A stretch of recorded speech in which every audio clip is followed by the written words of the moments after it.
कुख्यात गँगस्टर शरद मोहोळची दिवसाढवळ्या निर्घुण हत्या करण्यात आली। खांद्याला खांदा लावून पुण्यात दहशत पसरवणारे, कायम सावलीसारखे सोबत असणारे साथीदारच शरद मोहोळसाठी काळ बनून आले आणि त्याचा खात्मा करून गेले।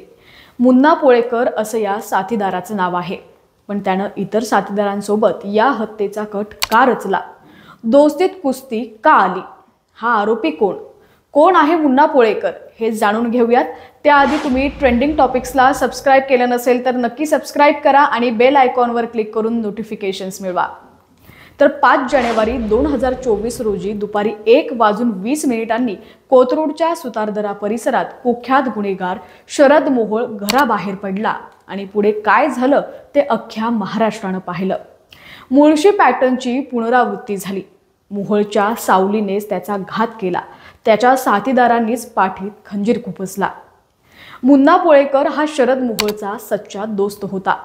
शरद मोहोळचा पाठीराखा बनून मोहोळच्याच पाठीत त्यानं खंजीर खुपसला।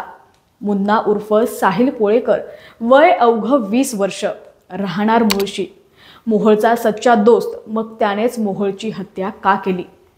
मुन्नाचे आणि शरद मोहोळचे पैशांच्या देवाणघेवाणीतून वाद झाले, मात्र हेच प्रमुख कारण नव्हतं। हा वाद फार जुना आहे।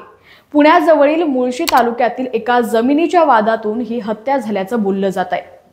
पैसा ही अशी गोष्ट आहे जी सख्ख्या नात्यातही विष घालवते, अगदी रक्ताची नातीही संपवते आणि याच पैशापायी मोहोळलाही संपवलं, तेही त्याच्याच साथीदारांनी। तर मुन्नाच्या या गुन्ह्यात त्याच्या मामानंही सहभाग घेतला होता। नामदेव कानगुडे म्हणजेच मुन्नाचा मामा मोहोळचा काटा काढायचं ठरवलं तेव्हा कानगुडेही यात सहभागी झाला। मोहोळने अनेकांशी शत्रुत्व ओढवून घेतलं आणि त्याला कारण होतं जमिनीचा व्यवहार। याच व्यवहारातून मुन्नाच्या मामाने म्हणजेच नामदेव कानगुडेचे आणि मोहोळचे खटके उडाले होते। भाच्याच्या गुन्ह्यात मामानंही साथ दिली आणि मोहोळला संपवण्याचा डाव आखला। मोहोळच्या हत्येचा डाव फत्ते करण्यासाठी मुन्नाला मोहोळच्या टोळीत पाठवलं। मुन्ना दिसायला तर मोहोळचा पाठीराखा होता, पण खऱ्या अर्थानं तो दुसऱ्याच गटाचा टिपर होता। पोलिसांनी दिलेल्या माहितीनुसार मुख्य आरोपी साहिल उर्फ मुन्ना पोळेकर हा मोहोळ गँगच्या सोबत महिन्याभरापासून टोळीचा सदस्य म्हणून काम करत होता। जेव्हा ही घटना घडली त्या दिवशी सकाळपासून मुन्ना पोळेकर आणि शरद मोहोळ हे सोबतच होते अशी ही माहिती समोर येतेय। 5 जानेवारी मोहोळच्या आयुष्यातला हा एक महत्त्वाचा दिवस होता, कारण मोहोळच्या लग्नाचा वाढदिवस होता आणि म्हणूनच दगडूशेठ गणपतीच्या दर्शनाला तो निघाला।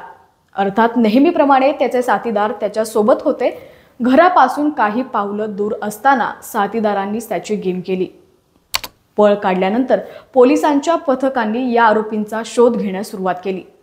पोलिसांना माहिती मिळाली आणि केवळ 8 तासात शिरवळला पळून जात असतानाच या सगळ्या आरोपींना पोलिसांनी बेड्या ठोकल्या। असेच दररोजचे टॉपिक्स पाहण्यासाठी ट्रेंडिंग टॉपिक्सला सबस्क्राइब करा आणि बेल आयकॉनवर क्लिक करून नोटिफिकेशन्स मिळवा। अपडेट रहा।